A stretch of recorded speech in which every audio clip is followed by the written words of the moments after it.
गेल्या 4 वर्षानंतर सगळ्यात चांगले बाजारभाव आपल्याला यावर्षी मिळणं चालू झाले ते, परंतु त्यानंतर आली भारत अमेरिका ट्रेड डील.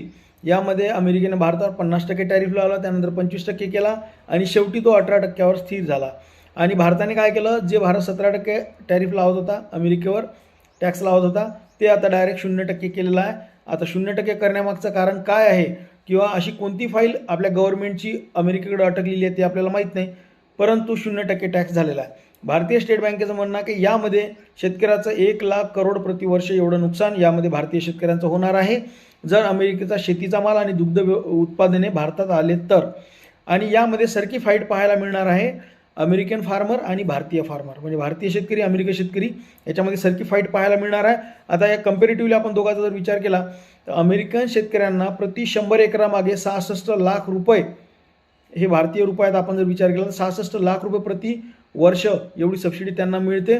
एवढा आपलं वर्षभराचं उत्पादनसुद्धा नाही आहे.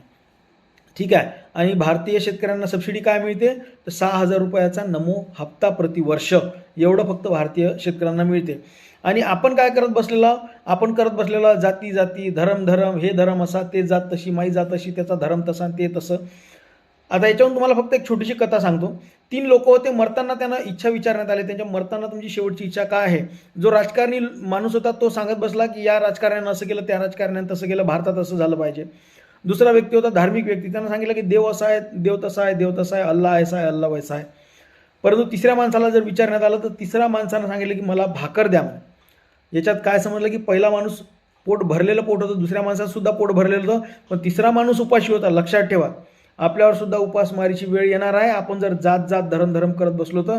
बाकी तुम्ही समजदार आहात. धन्यवाद.